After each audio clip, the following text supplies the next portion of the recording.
So we were studying about the government and non-government contribution in food grain security.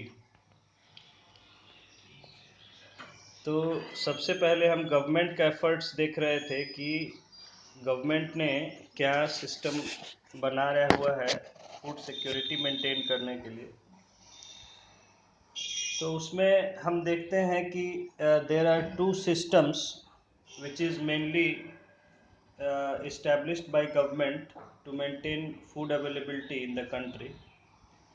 One is the buffer stock and the other is public distribution system. तो buffer stock और public distribution system ये दो जो है व्यवस्था सरकार ने किया है ताकि इससे जो है पूरे देश में अनाज या और भी जो भी फूड स्टफ जैसे आजकल दाल भी दिया जाता है अनाज के साथ with food grains.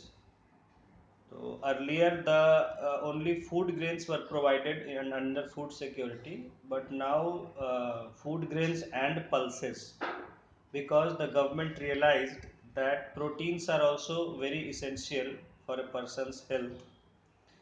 So besides carbohydrate, protein is also required for proper development of a person. So now food grains and pulses both are provided in the under the food security schemes. तो सबसे पहले हम देखते हैं कि what is buffer stock. Buffer stock का क्या concept है और इससे जो है कैसे फूड सिक्योरिटी मेंटेन होती है। देखिए बफर स्टॉक, बफर का क्या मतलब होता है। बफर वर्ड का मतलब होता है कि बफर का एक जो मतलब होता है कि something which maintains its value, कोई ऐसी चीज जो अपना जो वैल्यू है उसको मेंटेन रखे, यानी उसमें कमी और बढ़ोतरी होती है, देयर इज अ डिक्रीज और there is increase, but it maintains an average value. ठीक है, बफर वर्ड का यूज आप बहुत जगह देखेंगे। तो बफर का मतलब जो होता है कि something which is in between two things, दो चीजों के बीच की ऐसी चीज होती है, and it maintains its value despite increase और डिक्रीज। इंस्पाइट, यस, मतलब उसके बावजूद। जैसे हमारा खून होता है जो, वो भी एक बफर सॉल्यूशन होता है, उसे हम बफर सॉल्यूशन कहते हैं। The blood is a buffer solution because it maintains it pH value. PH value जो है वो मेंटेन रखता है। अब जैसे कि पीएच वैल्यू जो है आप जानते हैं, आपको पढ़ाया केमिस्ट्री में कि it depends on the concentration of hydrogen ions. PH क्या है? Potency of hydrogen. सो अब ऐसा नहीं है कि ब्लड का जो पीएच वैल्यू है, यानी कि आप पढ़े हैं कि पीएच वैल्यू जो है कहीं एक तरफ एसिडिटी बताता है और दूसरी तरफ बेसिसिटी बताता है। अगर 0 से 7 तक है तो हम कहते हैं कि एसिडिक है कोई चीज़, और 7 से 14 है तो हम कहते हैं कि वो चीज़ बेसिक है। और उसके बीच में जो है 7 जो है वो न्यूट्रल पॉइंट होता है। जैसे आइडियल हम वाटर का लेते हैं कि न्यूट्रल होता है, डिस्टिल्ड वाटर की बात करते हैं वहाँ पर। तो ब्लड का जो है 7.4 के आसपास जो होता है, it is not perfectly neutral but it is slightly basic.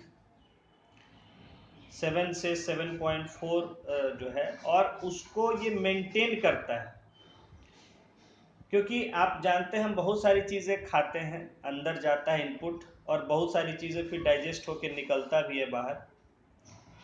तो ब्लड में कॉन्स्टेंटली ऐड होती रहती है बहुत सारी चीज़ें, आपने पढ़ा है, क्योंकि ब्लड के ही रास्ते सारी चीज़ें ट्रांसपोर्ट होती हैं बॉडी के सारे सेल्स। डाइजेस्टेड फूड है और न्यूट्रिएंट्स हैं, ऑक्सीजन है, ये सारी चीज़ें ब्लड से ही ट्रांसपोर्ट होती हैं। तो ब्लड में लगातार शुगर, सॉल्ट ये सब ऐड होते रहता है और फिर निकलता भी रहता है। तो अगर ब्लड का अपना मेंटेन रखता है 7.4, ठीक है, तो इसीलिए इसे हम कहते हैं बफर सॉल्यूशन। अगर हम ज़्यादा एसिडिक चीज़ें खा लें तो वो ब्लड में मिक्स हो जाती है, तो वो ब्लड उसको फिर जितना ज़रूरत है रखता है, बाकी निकाल देता है, तो उसे हम कहते हैं बफर सॉल्यूशन। उसी तरह जो है दो दो देशों के बीच में हम कहते हैं बफर जोन। जहां दो देशों का बाउंड्रीज होती हैं, वहां पर थोड़ा एरिया जो होता है उसको बफर जोन कहते हैं। यानी कि वहां पर जो है वो किसी भी देश के अंडर में नहीं होता है, वो दोनों देश का न्यूट्रल पॉइंट होता है। वहां न इसका चलता है न उसका चलता है, वहां आदमी फ्री होता है। समझ गए? जैसे हम लोग इंडिया और पाकिस्तान है, तो जैसे मैं गया था वाघा बॉर्डर, तो वहां पर एक गेट है जो कि फाइनल बाउंड्री, वहां तक ही इंडिया का सीमा है। इधर एक गेट है और उसके बाद 20-25 कदम चल के उस तरफ पाकिस्तान का गेट। तो जहां पाकिस्तान का गेट है उस गेट से पाकिस्तान का बाउंड्री शुरू हो जाता है। इधर जहां इंडिया का गेट है वहां इंडिया की बाउंड्री वहां तक होती है। बीच में जो है उसको हम ऐसे कॉमन लैंग्वेज में नो मैंस लैंड कहा जाता है। नो मैंस लैंड यानी कि वो किसी का जमीन नहीं है, वो फ्री है। या उसे हम टेक्निकली जो है सब्जेक्ट में उसे हम बफर जोन कहते हैं। कहने का मतलब है कि उस एरिया में न इंडिया का कानून है न पाकिस्तान का कानून, और वहां पर लोग जो है, जैसे जो लोग होते हैं बॉर्डर के आसपास, तो वो वहां पर कुछ वहां मिलने के लिए फ्री होते हैं। थोड़ी देर के लिए गेट्स को खोल दिया जाता है और लोग मतलब वहां पर लोग जो है आपस में मिल लेते हैं, उसके बाद फिर वापस आ जाते हैं, अपने अपने तरफ गेट बंद कर दिया जाता है। तो उस एरिया को हम बफर जोन कहते हैं। या कभी जैसे कि कोई लड़ाई वगैरह हो रही होती है देशों के बीच में, या कोई टेंशन चल रही होती है, तो ऐसे समय में जो है एक ऐसा एरिया होता है जहां पर कि किसी का भी वहां पर पावर नहीं चलता है, वैसे एरिया को बफर जोन कहते हैं, ताकि वहां लीडर्स वगैरह मुलाकात कर सकते हैं, कोई डिस्कशन करना होता है दोनों देशों के बीच में। तो बफर जोन, या हम लोग जब कंप्यूटर्स में पढ़ते हैं वहां भी बफर्स का यूज होता है। कंप्यूटर्स जो है वो बफर्स पर ही काम करते हैं। तो अब यहां हम कह रहे हैं बफर स्टॉक। तो स्टॉक का मतलब तो हो गया कि कितना आपके पास जमा है कोई चीज का, क्या कितना अमाउंट है, स्टोरेज है, उसको हम स्टॉक कहते हैं। बफर का मतलब मैंने आपको बता दिया कि ऐसी चीज जो अपना वैल्यू मेंटेन रखे। तो इंडिया में हमने क्या कंसेप्ट कहा कि हमने देखा जब पहले आज़ादी के बाद, और हम देख रहे थे कि जब भी कभी अनाज की कमी हो जाती थी, फसल कम हो जाती थी या फसल खराब हो जाती थी, तो उस साल बहुत ही परेशानी हो जाती थी लोगों को। अनाज मिलना मुश्किल हो जाता था, अनाज के दाम बहुत बढ़ जाते थे और बहुत लोग भूखमरी के भी शिकार हो जाते थे। तो और जब मतलब अनाज ज़्यादा हो जाता था किसी साल, तो फिर उसका अनाज ज़्यादा होने की वजह से अनाज के दाम गिर जाते हैं या अनाज की बर्बादी हो जाती है, क्योंकि उतना हम रखने का कहीं व्यवस्था नहीं किए रहते थे। अनाज है कि ज़्यादा दिन आप ऐसे नहीं रख सकते। तो उसके लिए कंसेप्ट किया गया कि एक स्टॉक मेंटेन रखेगी गवर्नमेंट, एक पर्टिकुलर अमाउंट जो है वो स्टोर करके रखे जाएगी गवर्नमेंट के द्वारा, ताकि उसको समय पड़ने पर कभी हमें जब कोई जैसे नेचुरल कैलामिटी कोई आ गई, कोई क्राइसिस सिचुएशन आ गया, या किसी साल फसल अच्छी नहीं हुई, ठीक है, अनाज की कमी हो गई, या और किसी कारण से अनाज की ज़रूरत पड़ गई, तो उस स्टॉक को यूज़ किया जाता है। तो वो जो स्टॉक है, अब हर साल अनाज आ रहा है, तो उसमें वो उतना ऐड कर दिया जाता है, और हर साल अनाज की खपत भी हो रही है तो वो अनाज उतना निकाला भी जाता है, बांटा जाता है जहां जहां पूरे देश में बांटा जाता है। तो एक लिमिटेड अमाउंट ऑफ स्टॉक जो है वो हमेशा रिजर्व में मेंटेन किया जाता है फॉर एनी क्राइसिस और इमरजेंसी सिचुएशन। इसी स्टॉक को कहा जाता है बफर स्टॉक। समझ गए? इसी स्टॉक को हम बफर स्टॉक कहते हैं। तो गवर्नमेंट हमेशा अपने पास एक बफर स्टॉक जो है देश में अवेलेबल रखती है फूड ग्रेन्स का। ठीक है, तो उसमें हर साल जैसे जब फसल कट रही है, अनाज आ रहा है, तो उसमें ऐड किया जाता है, और जैसे जैसे ज़रूरत है उस देश में, क्योंकि बांटा जाता है लोगों को, तो बांटा भी जाता है। तो इनपुट भी हो रहा है, आउटपुट भी हो रहा है, लेकिन बीच में जो स्टॉक है वो कांस्टेंट उतना वैल्यू में, जैसे मान लीजिए कि सरकार ने कहा है कि हम जो है 200 मिलियन टन का बफर स्टॉक हम रखेंगे, तो वो 200 मिलियन टन हमेशा जो है मेंटेन किया जाएगा उतना। ठीक है, हर साल की खपत हो रही है और आ रहा है, आमद हो रहा है उसके बावजूद, ताकि किसी भी सिचुएशन के लिए निपटने के लिए, या कभी कभी लड़ाई हो जाती है देशों के बीच में, तो लड़ाइयाँ हो जाती हैं, तो उस समय अनाज वगैरह की खपत बहुत ज़्यादा हो जाती है, तो उस समय कमी होने लगती है अनाज की। तो उस समय मतलब किसी भी तरह का क्राइसिस, कोई बीमारी फैल गई, सूखा पड़ गया, बाढ़ आ गई, ठीक है, भूकंप आ गया, आग लग गई, मतलब कोई भी तरह का क्राइसिस सिचुएशन हो, तो वैसे समय में अनाज की कमी ना हो, उसके लिए बफर स्टॉक गवर्नमेंट मेंटेन करती है अपने गोदाम में। देखिए क्या है इसको, the food grains rice and wheat procured by government through Food Corporation of India FCI are to be kept safely in government godowns। देखिए कहा जा रहा है कि जो फूड ग्रेन्स बेसिकली ज़्यादातर राइस और व्हीट लिया जाता है सरकार के द्वारा, तो राइस और व्हीट प्रोक्योर्ड मतलब टेकन, प्रोक्योर्ड जो है स्टैंडर्ड टर्म है, बॉट के लिए, खरीदने के लिए। ठीक है, तो जो प्रोक्योर किया जाता है गवर्नमेंट के द्वारा through food corporation of India, उसको फूड कॉरपोरेशन ऑफ इंडिया जो है वो जो कंपनी है गवर्नमेंट की, जो कि अनाज को खरीदती है और मेंटेन करती है, रखती है, ट्रांस, तो सरकार जो कि फूड कॉरपोरेशन ऑफ इंडिया के, भारतीय खाद्य निगम इसे कहते हैं, भारतीय खाद्य निगम, फूड कॉरपोरेशन ऑफ इंडिया, तो इसके द्वारा जो चावल और गेहूं यानी फूड ग्रेन्स को जो सरकार खरीदती है इनके द्वारा, they are to be kept safely in government godowns, तो सरकार के गोदामों में या फूड कॉरपोरेशन ऑफ इंडिया के गोदामों में उसे सुरक्षित अच्छे से रखा जाता है। एफसी, हाँ, ये सरकार का जो है बॉडी, ये है बॉडी है, कंपनी है, गवर्नमेंट कंपनी है। जैसे आप जानते हैं पीएसयू जो होते हैं, तो पब्लिक सेक्टर अंडरटेकिंग कहा जाता है। हाँ, एफसीआई शॉर्ट में कहते हैं, फूड कॉरपोरेशन ऑफ इंडिया। जैसे यहाँ पर जो है आपके फुलवारी शरीफ में जो है फूड कॉरपोरेशन ऑफ इंडिया का गोदाम है। गवर्नमेंट कंपनी है या पीएसयू है, पीएसयू कहते हैं, public sector undertaking, PSU, public sector undertaking. हाँ, FCI, food corporation of India.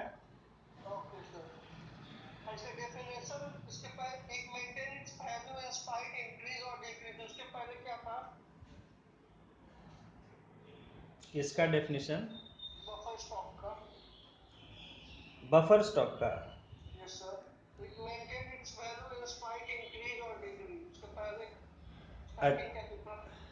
अच्छा, बफर स्टॉक का डेफिनेशन ना, हाँ, द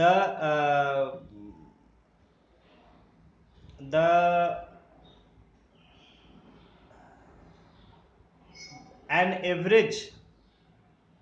an average हाँ, क्वांटिटी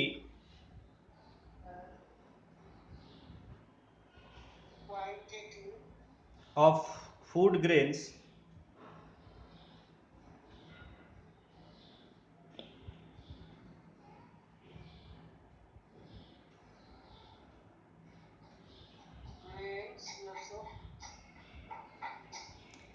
kept safely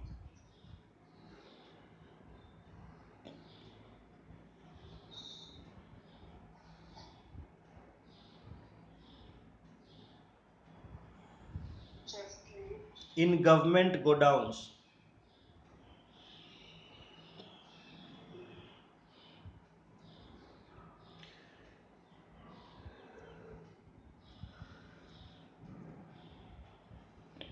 उसके आगे जो आप लिखे, डिस्पाइट इंक्रीज और डिक्रीज। हाँ,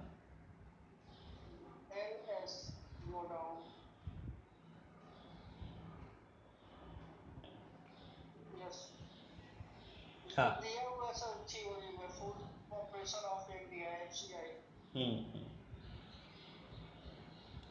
तो जो है मैं बता रहा था आपसे कि जैसे अनाज का जो खरीदने का और उसको रख रखाव करने का, उसका रिकॉर्ड मेंटेन करने का, ये सारा काम जो है वो फूड कॉरपोरेशन ऑफ इंडिया को दिया गया है, जो गवर्नमेंट का एक कंपनी है, पीएसयू है। तो जैसे कॉरपोरेशन होते हैं, गवर्नमेंट के जितने भी कंपनीज होते हैं वो, उनमें कुछ कॉरपोरेशन होते हैं, जैसे आप जानते हो, जैसे बहुत सारा है कॉरपोरेशन जो है, जैसे एनटीपीसी है, national thermal power corporation, ONGC है, oil and natural gas commission, या इस तरह से और जो है कॉरपोरेशन है बीपीसीएल, नहीं बीपीसीएल नहीं, कॉरपोरेशन नहीं है, आपको ये जितने जैसे ये सब होते हैं जैसे कि म्यूनिसिपल कॉरपोरेशन होते हैं जो, तो इस तरह से कॉरपोरेशन जो होते हैं बहुत सारे हैं, अभी नाम क्या आपको गिनाए। कहने का मतलब है कि कॉरपोरेशन जो होते हैं उनको, उनका एक स्पेशल स्टेटस होता है गवर्नमेंट में, ठीक है, निगम कहते हैं हिंदी में। तो निगम जो होते हैं गवर्नमेंट के, उनका स्पेशल स्टेटस होता है, एक उनका अलग तरह का कामकाज करने का तरीका होता है गवर्नमेंट से थोड़ा सा, और वो थोड़ा सा गवर्नमेंट के बजाय प्राइवेट की तरह काम करते हैं, ठीक है। जैसे हाँ, जैसे मेट्रो बनाने वाली डीएमआरसी है, या अभी उसको पीएमआरसी कर दिया गया, पटना मेट्रो रेल कॉरपोरेशन। तो जैसे शुरुआत हुई थी मेट्रो की, तो DMRC, Delhi metro rail corporation, तो वो भी एक कॉरपोरेशन थी, और हर जगह अब मेट्रो का काम हो रहा है तो वो वहाँ का कॉरपोरेशन बना है, जैसे पटना का है तो पटना मेट्रो रेल कॉरपोरेशन, ठीक है, पीएमआरसी। अभी देखिए, पहले इधर जो जितने यहाँ काम हो रहा है मेट्रो का, और जो इस्तेमाल हो रही थी सारा वो लोहे का, जो एक सारा जगह बाउंड्री बनाते हैं काम करने के लिए, तो उन पर डीएमआरसी पुता हुआ था, अभी उसको पीएमआरसी से इधर पुतवाया गया है, कुछ दिन ही पहले पेंट हुआ है। या प्राइवेट कंपनीज का बहुत सारा का नाम था, उसको हटाया, अब पीएमआरसी कर दिया गया है पटना। खैर चलिए, तो धीरे धीरे समझेंगे हम लोग कॉरपोरेशन। खैर, फूड कॉरपोरेशन ऑफ इंडिया जो है वो गवर्नमेंट की वो कॉरपोरेशन है, कंपनी है, जिसको कि अनाज का सारा प्रोक्योरमेंट यानी खरीदने का, और उसको स्टोर करने का स्टोरेज, उसका रिकॉर्ड मेंटेन करना यानी मेंटेनेंस,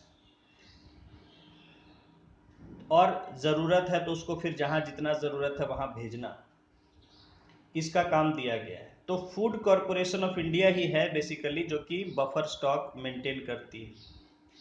तो हर ज़िले में जो है फूड कॉरपोरेशन ऑफ इंडिया के जगह जगह बड़े गोदाम होते हैं, तो वहाँ पर जो है अनाज जो है रखा जाता है लोकली, ताकि वहाँ, अब जैसे कहीं एक जगह नहीं, हर जगह रखा जाता है, पूरे देश में एफसीआई के गोदाम फैले हुए हैं, क्योंकि अनाज जो है हैवी चीज़ है, अचानक से कहीं बहुत ज़्यादा ट्रांसपोर्ट करना मुश्किल है। अब अचानक आंध्र प्रदेश में कहीं कोई दिक्कत हो गई तो दिल्ली से आंध्र प्रदेश ले जाना तुरंत बड़ा मुश्किल है इतनी चीज़ों को। तो इनके गोदाम पूरे देश में है, हर जिले में है, और वहाँ जो है जितना उस जगह के हिसाब से टोटल स्टॉक जो है सभी जिलों का ऐड करें तो टोटल स्टॉक इंडिया का है उतना मेंटेन किया जाता है। और जहाँ घटती बढ़ती होता रहता है तो वहाँ जो है उसको फिर जैसे घट गया तो दूसरे जगह से उसको मंगा के या खरीद के जैसे भी उतना मेंटेन किया जाता है। जहाँ ज़्यादा है तो वहाँ कहीं जहाँ ज़रूरत है वहाँ भेज दिया थोड़ा। तो देखिए कहा जा रहा है कि the food grains rice and wheat procured by government through Food Corporation of India are to be kept safely in government godowns. FCI purchases wheat and rice from the farmers of the states having surplus production. तो FCI क्या करती है कि राज्यों में जहां जिन किसानों के पास ज़्यादा प्रोडक्शन यानी कि जो बेचना चाहते हैं तो उनसे वो है चावल और गेहूं खरीद लेती है। Farmers are paid pre fixed price for their produce, और फार्मर्स को जो है पहले से जो तय किया गया रेट होता है उस रेट के अनुसार उनके जो है जो भी अनाज होता है उसका कीमत दे दिया जाता है। This price is called minimum support price. इस प्राइस को जिस प्राइस को दिया जाता है किसानों को उसको कहा जाता है मिनिमम सपोर्ट प्राइस, MSP। कल मैं आपको समझा चुका हूँ MSP कि गवर्नमेंट की तरफ से ये एक रेट होता है और साल दर साल इसको तय किया जाता है कि इस साल का MSP क्या होगा। उस साल के जो है परिस्थितियों को देखते हुए उस साल के जो खर्च है उसका एवेल्युएशन किया जाता है कि किसानों को कितना खर्च इस बार लगा है क्या है, तो उस अनुसार MSP हर साल बढ़ाया जाता है। तो ये मिनिमम सपोर्ट प्राइस है, यानी कि इतना ये ऐसा नहीं कि बहुत ही फायदेमंद प्राइस होता है कि जिस पर किसान को बहुत ज़्यादा फायदा हो, लेकिन हाँ मिनिमम एक होता है कि जहाँ किसान का पैसा घाटा में नहीं जाए बल्कि उसको कुछ ना कुछ फायदा हो, ये देख के कि किसान को उसमें फायदा हो, उसका पैसा निकल जाए, जितना उसने मेहनत किया है पैसा उसने खर्च किया है उतना उसको मिल जाए रिटर्न। तो ये मिनिमम सपोर्ट प्राइस जो है सरकार हर साल तय करती है। और किसान जो अनाज अपना बेचते हैं हालांकि वो फ्री होते हैं, कहीं भी बेच सकते हैं, लेकिन उनको भी ये एक गारंटी होती है कि सरकार हमारा अनाज इस रेट पर तो खरीद ही लेगी, यानी इससे कम रेट पर हमें नहीं बेचना पड़ेगा। समझ गए? तो एक मिनिमम रेट एक तरह से तय हो जाता है MSP के द्वारा कि इस रेट ये जो है मिनिमम रेट होगा बाजार में, तो सरकार उतने पर खरीद लेगी, नहीं तो बाजार में जाएंगे तो बाजार में उससे ज़्यादा रेट होता है, ठीक है, कम नहीं होता है। तो उसको कहते हैं, ये मैंने बताया कि हर साल तय किया जाता है, पहले से ही जब बजट वगैरह बनता है उसके बाद तय किया जाता है और घोषणा कर दिया जाता है कि हाँ इस साल इस अनाज का इतना MSP सरकार देगी, इस साल इतना रेट देगी, और उसके बाद फिर अनाजों की खरीद बिक्री शुरू होती है। तो यही यहाँ पर कहा जा रहा है कि this price is called the minimum support price. The government declares the support price before sowing season to give support to production of these crops. देखिए कितने अच्छे से लिखा है कि गवर्नमेंट जो है इस सपोर्ट प्राइस को सोइंग सीजन यानी जिस समय बोया जाता है, बुआई के मौसम के पहले ही अनाउंस कर देती है, तो किसानों को पता चल जाता है कि इस साल सरकार इतना पैसा इतना रेट देने जा रही है इस अनाज का, तो उसको हम लगाएं कि नहीं लगाएं। समझ गए? क्योंकि ये बोने के पहले सरकार को बताना होता है, क्योंकि बोने के बाद बताएंगे तो वो तो फसल बेचारा लगा चुका होगा, फिर उसको लग गया कि अरे मुझे घाटा हो गया, नहीं लगाना था या, ठीक है। तो इसलिए सोइंग सीजन के पहले ही सरकार घोषणा कर देती है कि हाँ भाई चावल का हम इतना रेट देंगे, गेहूं का इतना MSP होगा, या बहुत सी और चीज़ों का भी तय होता है MSP।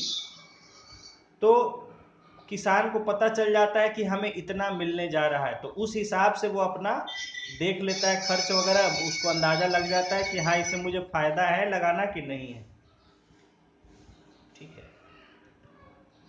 The procured grains are kept in government granaries like Food corporation of India. और जो ये खरीदे गए अनाज होते हैं उनको जो है ग्रेनरीज, अनाज के भंडार को ग्रेनरी कहते हैं इंग्लिश में। तो सरकार के जो ग्रेनरीज होते हैं उनमें, जैसे कि फूड कॉरपोरेशन ऑफ इंडिया के जो गोडाउन्स हैं, ग्रेनरीज हैं, उनमें जो है स्टोर करके रखा जाता है। बड़े बड़े जो है सीमेंट के जो है टंकी जैसा गोल जो है बहुत बड़ा बड़ा विशाल होता है, उसमें अनाज को रखा जाता है। कहीं हो सकता है नज़र पड़ा होगा आपको, बड़ा बड़ा बिल्कुल गोल होता है, गोल टंकी जैसा, लंबा लंबा, बहुत ऊंचा ऊंचा। समझ लीजिए कि जैसे हम लोग का बिल्डिंग है, इससे भी ऊंचा ऊंचा बहुत ज़्यादा, ऐसे बिल्कुल गोल ये होते हैं। तो उसमें अनाज जो है स्टोर किया जाता है, या गोदाम टाइप के भी होते हैं, जैसा भी अलग अलग। तो वो जो है जनरली पूरे देश में फूड कॉरपोरेशन ऑफ इंडिया है, और भी कई संस्थाएं हैं, लेकिन मेन जो है गवर्नमेंट का वो फूड कॉरपोरेशन ऑफ इंडिया है, जो अनाज को स्टोर करके रखती है। तो उसी जो एक लिमिटेड, एक फिक्स्ड स्टॉक जो है, एक फिक्स्ड क्वांटिटी वो हमेशा अपने पास, उससे घटने नहीं देती। ठीक है, बफर स्टॉक को घटने नहीं देती, उतना उसे हर समय अपने पास मेंटेन रखना है। अगर ज़्यादा कहीं डिमांड हो रहा है तो वो कहीं से फिर मंगाएगा देने के लिए, उतना वो कम से कम हमेशा रखा जाता है, उसको कम नहीं होने दिया जाता है। इसलिए उस स्टॉक जो हमेशा देश के पास अवेलेबल रहता है फूड का, फूड ग्रेन्स का, उसको हम कहते हैं बफर स्टॉक। तो बफर स्टॉक क्लियर हो गया होगा। अब जो है नेक्स्ट टॉपिक हम देखेंगे पब्लिक डिस्ट्रीब्यूशन सिस्टम। हिंदी में इसे जन वितरण प्रणाली कहा जाता है। अब इसका क्या मतलब है, नाम से पता चल रहा है, पब्लिक यानी लोगों के लिए, डिस्ट्रीब्यूशन यानी बांटने का, सिस्टम व्यवस्था है। तो लोगों के लिए फूड को बांटने का जो व्यवस्था है, जो सिस्टम है, उसे हम कहते हैं पब्लिक डिस्ट्रीब्यूशन सिस्टम, शॉर्ट में पीडीएस कहते हैं। इसी को लोग राशन भी कहते हैं। देखिए, the food grains procured by food corporation of India are distributed among the poor class of the society through government regulated ration shops। कहा जा रहा है कि जो अनाज फूड कॉरपोरेशन ऑफ इंडिया के द्वारा खरीदा जाता है वो गरीबों के बीच में जो है सरकार के द्वारा बनाए गए राशन शॉप, जो राशन की दुकान होते हैं, उनके द्वारा बांटा जाता है। This is called the public distribution system, PDS. इसी को हम पब्लिक डिस्ट्रीब्यूशन सिस्टम या पीडीएस कहते हैं। The distribution centre of food grains are called as ration shop. तो जहां ये अनाज बांटे जाते हैं उन जगहों को राशन दुकान कहा जाता है। देखिए, राशन का मतलब ही होता है, राशन वर्ड का मतलब क्या होता है?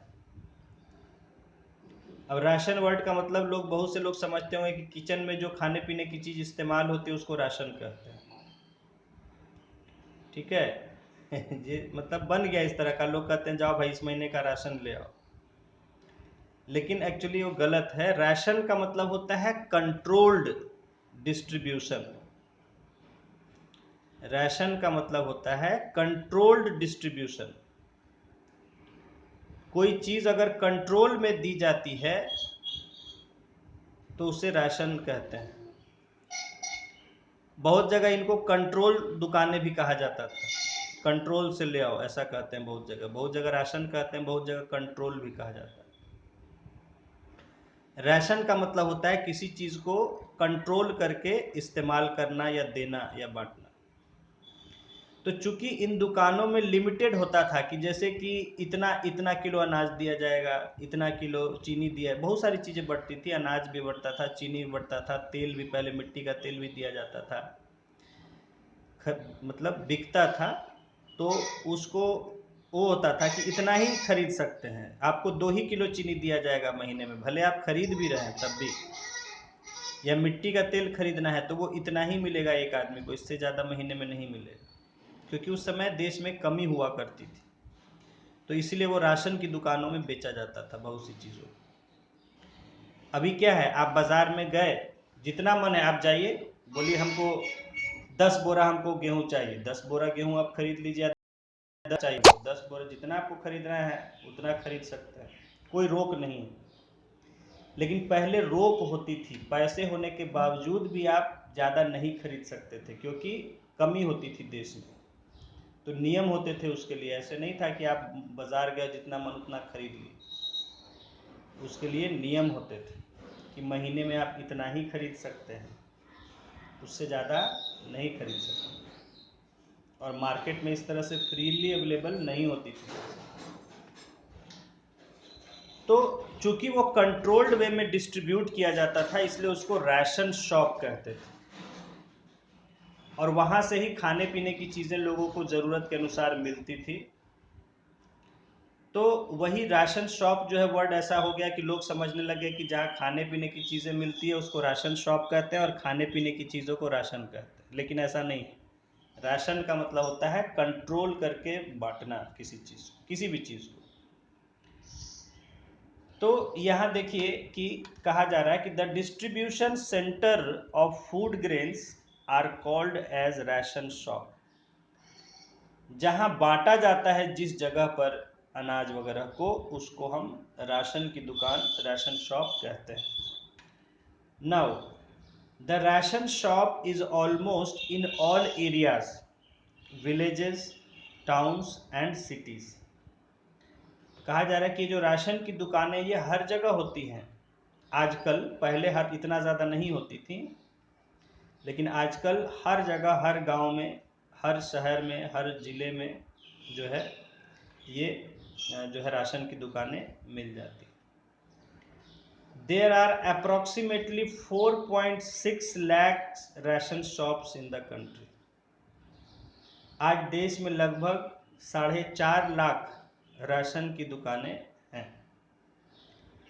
The ration shops, also known as fair price shop, have stocks of sugar, food grains and kerosene oil to use as fuel. तो ये जो राशन दुकानें हैं इनको कई जगह फेयर प्राइस शॉप भी कहा जाता है, जहाँ पढ़े लिखे जो राज्य हैं ज़्यादा, जैसे केरला में मैं था तो वहाँ फेयर प्राइस शॉप इसको कहा जाता था, या अभी भी आप देखेंगे पटना शहर में ही जाएंगे कई जगह तो फेयर प्राइस शॉप लिखा रहता है। तो वो जो है बेसिकली राशन की दुकानें हुआ करती थी, या कंट्रोल्ड जहाँ कम कीमत पर दिया जाता था चीज़ों को।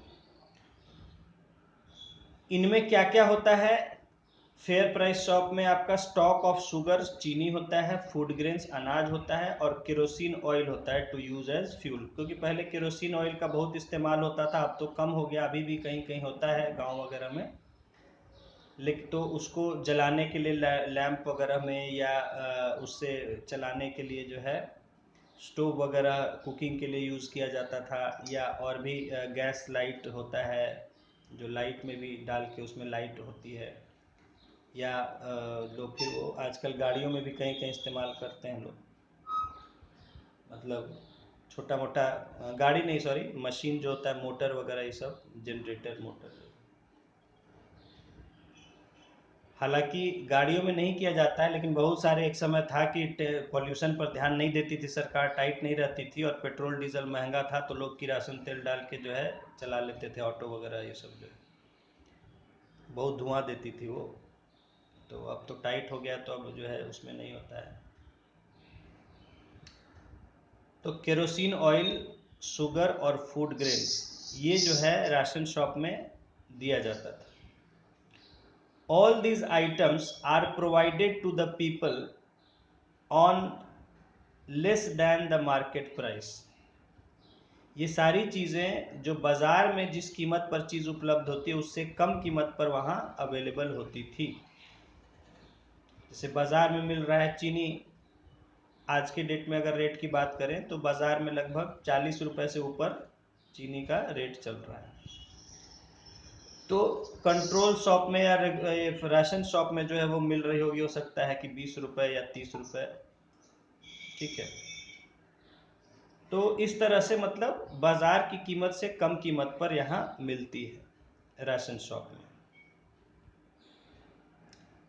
Any family that holds ration card can purchase a fixed quantity of food items as 35 kg cereals, 5 liters of kerosene oil, 5 kg sugar, etc. per month from their nearest ration shop. तो कोई परिवार जिसके पास ration card है, ration card बनता है आप जानते ही हैं, तो राशन कार्ड है तो वो राशन की दुकान से हर महीने, परिवार की बात हो रही है, यानी पूरे परिवार के लिए एक महीने में मिलता है 35 किलो अनाज, 5 लीटर केरोसिन का तेल, अगर लेना चाहे तो ले सकते हैं, और 5 किलो तक शुगर, चीनी हर महीने है। हाँ मतलब जिस समय का है मैं बता रहा हूँ कि अभी उसका चेंज हो गया है जो भी है, लेकिन तो कहने का मतलब है कि इस तरह मंथली एक कोटा, एक राशन फिक्स्ड होता था कि आपको अनाज इतना केजी दिया जाएगा, आपको चीनी इतना केजी तक आप ले सकते हैं, और केरोसिन ऑयल इतना लीटर तक ले सकते हैं हर मंथ, जो आपके नज़दीक की राशन की दुकान है उससे। तो ये तो हो गया राशन शॉप्स के बारे में। इसमें देखिए एक बॉक्स में हमारा डू यू नो, क्या आप जानते हैं, why does the government create buffer stock. देखिए यहाँ बफर स्टॉक पर क्वेश्चन पूछा है, उठाया है कि आखिर बफर स्टॉक क्यों सरकार रखती है। इट इज, मैंने आपको तो समझा दिया था वैसे, it is done to meet the demand in the area of shortage and to distribute food grains among the poor class on much less than the market price. तो बफर स्टॉक इसलिए रखा जाता है सरकार के द्वारा ताकि अगर कहीं कमी हो जाए अनाज का तो उसको वहां दिया जा सके, सप्लाई किया जा सके, या गरीब लोगों को मार्केट रेट से कम कीमत पर उनको बेचा जा सके, दिया जा सके। It is also called as issue price. तो जिस दाम पर जो है वो बेचा जाता है उसको इशू प्राइस कहा जाता है। Buffer stock is helpful to fulfil the need of food grains in adverse seasons and during calamities. कहा जा रहा है कि बफर स्टॉक से हमें जब विपत्ति का समय आ जाता है, कोई मुश्किल समय आ जाता है, तो ऐसे समय में अनाज की ज़रूरत को पूरा करने में मदद मिलती है, जो मैंने आपको समझा दिया था। खैर आइए अब, तो राशन शॉप्स के बारे में हमने समझ लिया, और अब देखते हैं types of ration cards. Ration के जो कार्ड बनते हैं लोगों के, वो क्या क्या तरह के होते हैं। तो फर्स्ट है, ए है Antyodaya card, for the poorest among the poor. For the, इनके देखिए मैं बताऊं, कार्ड के जो होते हैं कलर अलग अलग होते हैं। कार्ड के जो हैं कलर अलग अलग होते हैं, तो कलर से ही पता चल जाता है कि किस कैटेगरी का कार्ड है। तो एक होता है सबसे पहले Antyodaya card, for the poorest among the poor. ये जो बहुत ज़्यादा गरीब लोग हैं, मतलब गरीबों में भी जो ज़्यादा गरीब हैं, उनके लिए बनता है अंत्योदय कार्ड। उनको सबसे कम कीमत पर दिया जाता है। दूसरा होता है बिलो पॉवर्टी लाइन कार्ड या BPL card, for the people below poverty line. ये उन लोगों के लिए होता है जो गरीबी की रेखा से नीचे है, यानी जो गरीब है। तो below poverty line, BPL card जो है कहते हैं, जिनके पास बीपीएल कार्ड होता है तो उनको, ऐसे लोगों को इसमें दिया जाता है, बनाया जाता है कार्ड जो बिलो पॉवर्टी लाइन हो, गरीबी रेखा के नीचे है, गरीब। और उसके बाद होता है APL card, for above poverty line, और बाकी लोगों के लिए जो गरीब नहीं है गरीबी रेखा के नीचे नहीं है, उनके लिए बनता है APL card, above poverty line, APL card बोलते हैं। तो ये 3 तरह के कार्ड, राशन कार्ड सरकार द्वारा बनाए जाते हैं, अंत्योदय कार्ड, बीपीएल कार्ड और एपीएल कार्ड। सबसे कम कीमत पर अंत्योदय कार्ड में दिया जाता है, उससे फिर ज़्यादा थोड़ा होता है कीमत, लेकिन बाजार रेट से काफ़ी कम होता है, वो होता है बीपीएल के लिए। और फिर एपीएल जो होता है उसके लिए होता है कि वो जो है बाजार रेट से थोड़ा कम होता है, ज़्यादा कम नहीं होता है, और ये उनके लिए होता है जो गरीबी रेखा से ऊपर है, जो गरीब नहीं है। अब यहाँ एक आप डायग्राम देख सकते हैं जो कि ग्राफ है, ठीक है। तो food production in India, India के फूड प्रोडक्शन का ग्राफ है, अलग अलग सालों का जो है, और इधर करोड़ टन में दिया जा रहा है कि कितना करोड़ टन जो है ये उपज हो रहा है। तो 1960 से 2003-4 तक का दिया गया। तो आप देख सकते हैं कि फूड प्रोडक्शन जो है वो लगातार बढ़ा है, वो जो है लगातार बढ़ा है। तो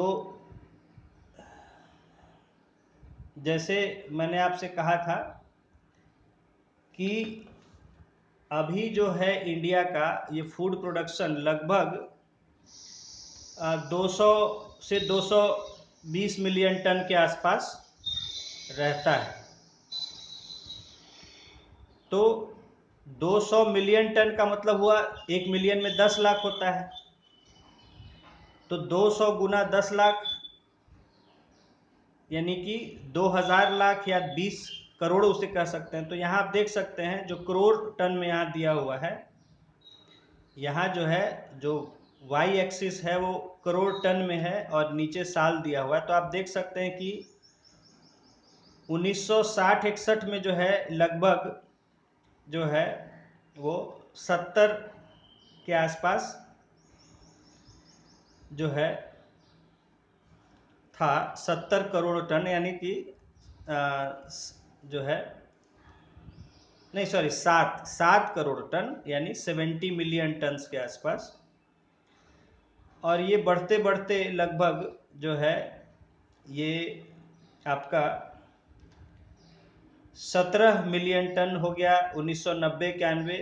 2000 आते आते लगभग ये 200 मिलियन टन हो गया, यानी 20 करोड़ टन हो गया। और उसके बाद बढ़ा और घटा, फिर घटता बढ़ता लगभग उतना मेंटेन रहता है 2003-4 में भी। मतलब मैंने कहा कि 20 करोड़ टन या 200 मिलियन टन ज़्यादा हो जाता है जिस साल, कुछ साल बहुत ज़्यादा हुआ था उधर 2010 के आसपास, तो 220-25 मिलियन टन, 230 मिलियन टन के आसपास चला गया था, यानी 23 करोड़ टन के आसपास। तो इतना ही रफली है। अब आप दिमाग में आइडिया बिठा लीजिए कि हाँ food production, food grain production कितना है इंडिया में। तो आप अगर मिलियन टन में याद रखते हैं तो आइडिया रख सकते हैं कि 200 सवा 200 के आसपास रहता है, वो हर साल घटता बढ़ता है। तो इतना ही आजकल रहता है, देखते हैं उसको हम लोग। अब आगे देखिए,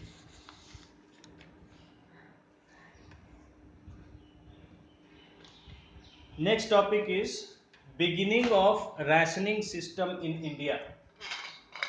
राशन व्यवस्था जो इंडिया में चल रही है, राशन शॉप, राशन दुकान का, वो कैसे शुरुआत हुई उसको समझेंगे।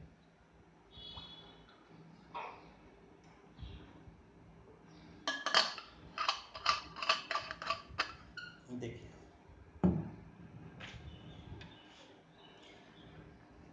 beginning of rationing system in India.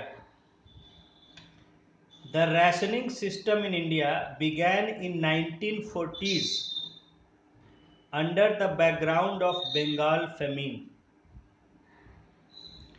तो इस राशन व्यवस्था की जो शुरुआत हुई, ये जब बंगाल में भयानक अकाल पड़ा था 1943 में, उसको देखते हुए उसी डेकेड में, यानी उसके बाद, उसी घटना के बाद जो है इसकी शुरुआत की गई थी। Due to extreme food grain crisis, before green revolution rationing system was regenerated in the decade of 60s। तो कहा जा रहा है कि 60 के दशक में अनाज की जब बहुत ज़्यादा कमी हो गई थी देश में, और ये ग्रीन रिवॉल्यूशन से पहले की घटना, इसके बाद फिर अनाज का जो है प्रोडक्शन बढ़ाया गया था, जिसको हम ग्रीन रिवॉल्यूशन कहते हैं। उसके पहले से, क्योंकि उस समय क्या हुआ था कि एक तो चीन के साथ युद्ध हो गया था 62 में, जिसमें कि बहुत नुकसान हुआ था भारत को, और उसके बाद फिर 65 में जो है उधर पाकिस्तान से लड़ाई हो गई थी। तो दो दो लड़ाइयाँ होने के कारण देश में अनाज की बहुत कमी हो गई थी, और उसके चलते देश में जो है राशन के थ्रू ही अनाज बांटा जा रहा था। बाजार में तो अनाज था ही नहीं, राशन की दुकानों में ही सरकार जो है अनाज बांट रही थी, और बहुत टाइटली उसको मेंटेन किया जाता था कि जितना मिलना है उतना दिया जाता था, क्योंकि अनाज की बहुत कमी हो गई थी देश में। दो दो लड़ाइयाँ तुरंत तुरंत हो गई थी। 62 में चीन के साथ लड़ाई हो गई थी, जिसमें भारत को बहुत ही मतलब मुश्किल और परेशानी और हार का सामना करना पड़ा था, बहुत नुकसान हुआ था भारत को। और उसके बाद फिर 65 में पाकिस्तान से लड़ाई हो गई, पाकिस्तान ने हमला कर दिया था। तो दो दो लड़ाइयाँ तुरंत होने के कारण देश में जो है अनाज की कमी हो गई थी। पहले से भी बहुत ज़्यादा अनाज पैदा हो नहीं रहा था, और उसके बाद दो दो लड़ाइयाँ हो गई थी। तो उससे पूरे देश में राशन व्यवस्था के थ्रू अनाज बांटा जा रहा था, और इस व्यवस्था को उस समय काफ़ी मजबूती से लागू किया गया था। Keeping in view the higher level of poverty in mid 70s, according to the report of NSSO National Sample Survey Organization और National Sample Survey Office, दोनों कहते हैं, ऑफिस भी कहते हैं, ऑर्गेनाइजेशन भी कहते हैं, the already functioning system related to food grain was more strengthened, and in 1977-78 food for work program was launched। देखिए, तो जो 60 के दशक में राशन दुकानों की व्यवस्था को बढ़िया से पूरे देश में लागू किया गया था, आगे चल के 70s के डेकेड में जब एनएसएसओ का रिपोर्ट जब मिला सरकार को, तो जो पहले से चला आ रहा था व्यवस्था अनाज बांटने का, उसको और बढ़िया किया गया था, और 77-78 में फूड फॉर वर्क प्रोग्राम, यानी कि काम के बदले अनाज, ये प्रोग्राम शुरू किया गया था सरकार के द्वारा। Presently various poverty alleviation programmes PAP are being carried out and most of them are in rural areas. आज के समय में कहा जा रहा है कि कई सारे पॉवर्टी एलिविएशन प्रोग्राम्स, पॉवर्टी गरीबी, एलिविएशन मतलब खत्म करना, हटाना, दूर करना, यानी गरीबी हटाओ कार्यक्रम या गरीबी को दूर करने के कई कार्यक्रम चल रहे हैं, जो कि गांव के क्षेत्र में चल रहे हैं। PAP increases the food security mostly, कहा कि ये PAP से फूड सिक्योरिटी हमारी बढ़ जाती है, क्योंकि PAP गरीबी हटाओ बहुत सारे कार्यक्रम है, उसके द्वारा अनाज वगैरह को बांटा जाता है लोगों में, तो उससे उनकी खाने की दिक्कत दूर हो जाती है। The employment programs supports food security by increasing income of the poor।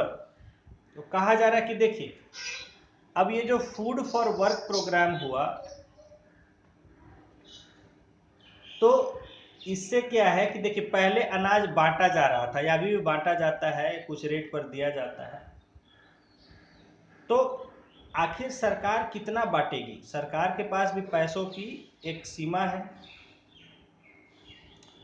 तो कहा गया कि फ्री बांटने से अच्छा है कि आप उसको काम दीजिए, और काम के बदले में वो अपना अनाज ले, उसको भी काम मिलेगा, वो काम करेगा, और सरकार को भी जो है अनाज के बदले में कुछ काम मिल जाएगा, हो जाएगा, तो सरकार को भी सहूलियत हो जाएगा अनाज बांटने में। तो इसीलिए कार्यक्रम शुरू किया गया फूड फॉर वर्क, काम के बदले में भोजन या अनाज। काम कीजिए और अनाज अपना उसके बदले लीजिए। तो दूसरी बात इसमें क्या हो गई कि कोई भी आदमी जिसके पास पैसा नहीं है या जितना चाहे वो काम करे और उतना उसके बदले अनाज ले सकता है। तो यहाँ ये भी शिकायत दूर हो जाती है कि हाँ भाई हमको इतना ही अनाज दिया जा रहा है, आप जितना काम कीजिएगा उसके बदले आपको अनाज मिल जाएगा। ज़्यादा अनाज चाहिए तो ज़्यादा काम कीजिए। तो एक तरफ लोगों को इससे काम भी मिल गया, रोजगार भी मिल गया, और दूसरी तरफ उनका अनाज भी कम कीमत पर उनको मिल गया। तो इस कारण फूड फॉर वर्क प्रोग्राम शुरू किया गया था। यहाँ जैसे जो है फोटो दिया जा रहा है जिसमें देख सकते हैं आप लोगों को कि वो जो है राशन शॉप से जो है सामान वगैरह अपना खरीद रहे हैं। अब देखते हैं food national food for work programme. ये जो अभी फूड फॉर वर्क प्रोग्राम पूरे देश में चलाया गया उसको समझते हैं। National food for work programme. National food for work programme was launched on 14th November 2004 in 150 most backward districts in country।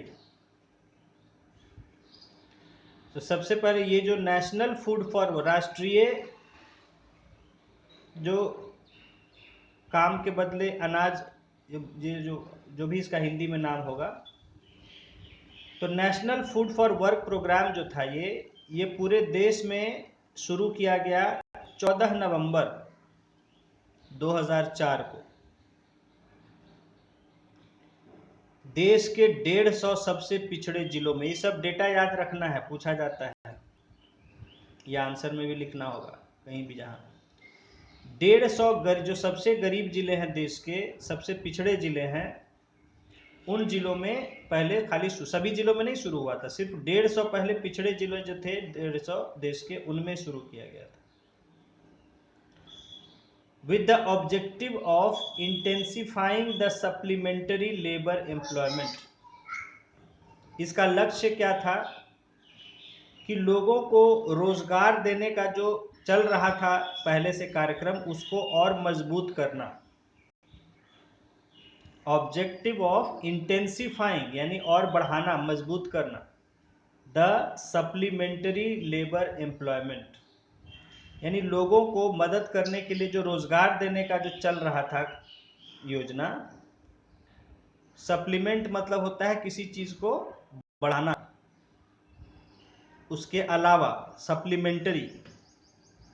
Supplementary मतलब होता है उसके किसी चीज के अलावा, जैसे पहले से जो मिल रहा था उसके अलावा और काम देने के लिए जो चल रहा था, तो उसको बढ़ाना था इसका लक्ष्य, यानी लोगों को ज्यादा से ज्यादा लोगों को रोजगार देना। This is a programme for the rural poor in need of employment and eager to work as unskilled physical laborers।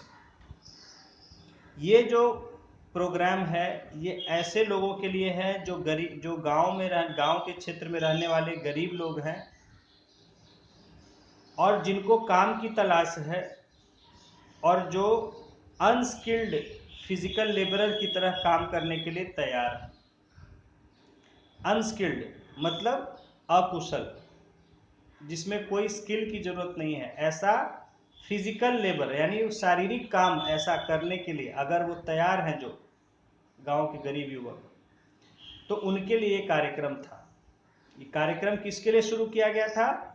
गांव के गरीब लोगों के लिए जो काम की तलाश में थे और अनस्किल्ड अकुशल शारीरिक श्रम फिजिकल लेबर करने के लिए तैयार थे, इच्छुक थे, विलिंग थे, जिसमें शरीर का काम रहता है कि हाँ आपको शरीर से मेहनत से कोई काम करना पड़ेगा, और ऐसा काम जिसमें कोई स्किल की आवश्यकता नहीं है, बिल्कुल बेसिक काम, साधारण काम होता है।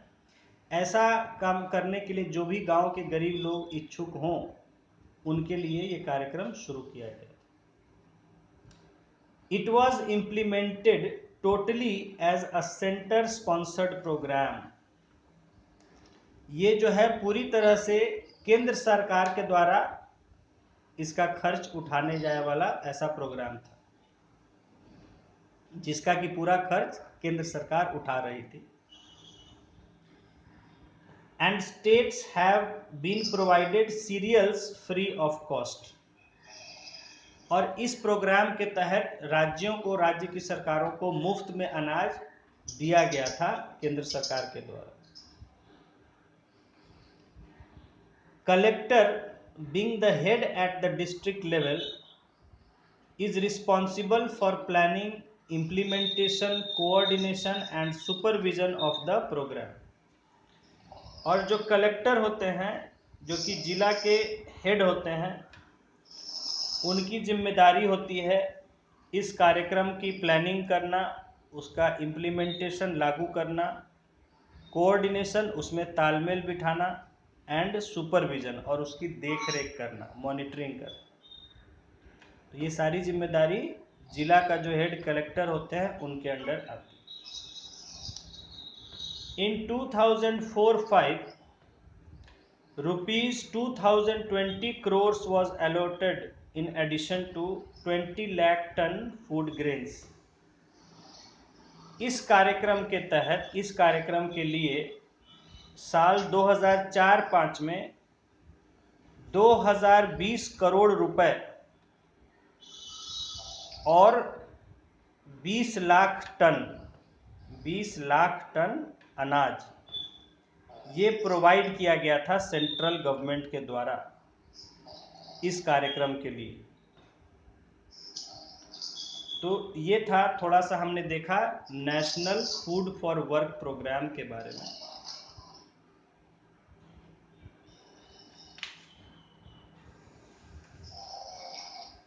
नेक्स्ट हम लोग देखेंगे अंत्योदय अन्न योजना।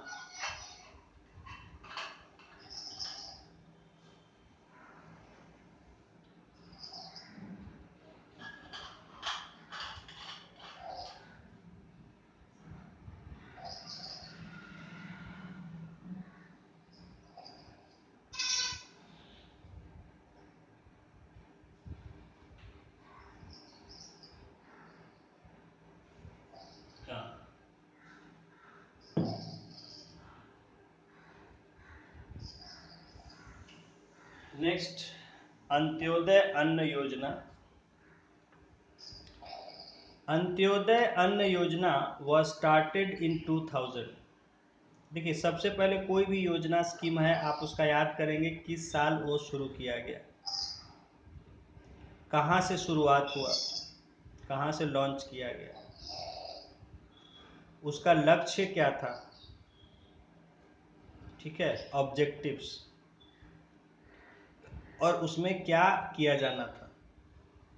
ये 4 बातें आप जरूर हर स्कीम के बारे में, हर प्रोग्राम के बारे में याद रखें। तो अंत्योदय अन्न योजना कब शुरू हुई? ये 2000, साल 2000 में शुरू की गई थी। Under this programme 1 crore people belonging to below poverty line from targeted public distribution system were identified।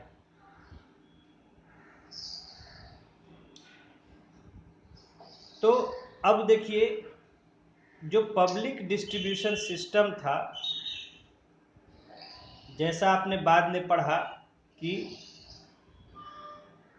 77-78 में उसमें सुधार किया गया था, बदलाव किए गए थे, तो बाद में उसको टारगेटेड पब्लिक डिस्ट्रीब्यूशन सिस्टम नाम दिया गया, TPDS। टारगेटेड यानी कि लक्ष्य केंद्रित, यानी कि जो उसका टारगेट है सिर्फ उसी के लिए। तो जैसे पहले था कि पब्लिक डिस्ट्रीब्यूशन सिस्टम में कोई भी जाके अपने कार्ड के अनुसार ले सकता था, अब ऐसा नहीं है। अब ये टारगेटेड हो चुका है, यानी कि जिसके लिए बनाया गया है उसी को सिर्फ मिलेगा, बाकियों को नहीं मिलेगा। तो अब उसमें एपीएल वाले जाके राशन नहीं ले सकते हैं, जो गरीबी रेखा से ऊपर हैं।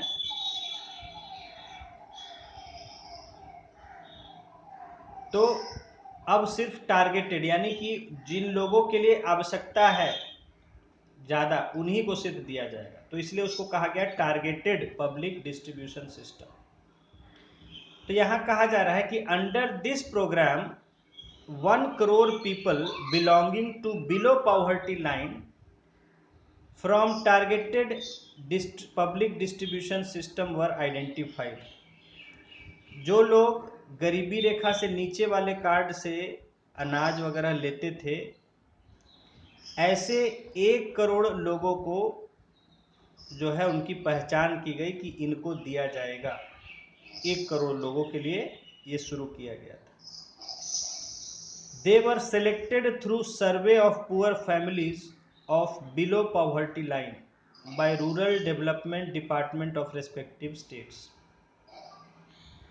सभी राज्यों में उनके जो ग्रामीण विकास विभाग थे, रूरल डेवलपमेंट डिपार्टमेंट थे, उनके द्वारा जो है सर्वे करके जो ज़्यादा गरीब परिवार थे उनकी पहचान की गई। All eligible families were provided with 25 kg cereals at subsidized rates of ₹2 and ₹3 per kg। तो इसमें अंत्योदय अन्न योजना में जितने भी इसमें जिन परिवारों को मिलना था, जिनकी पहचान की गई थी, उनको ₹2 पर केजी और ₹3 पर केजी पर जो है इस रेट पर, यानी 2 किलो पर केजी और 3 किलो पर केजी के रेट पर चावल और गेहूं, 25 किलो अनाज टोटल हर महीने दिया जाना था। In April 2002, the quantity of food grains was increased from 25 kg to 35 kg। आवाज कैसी आ रही है?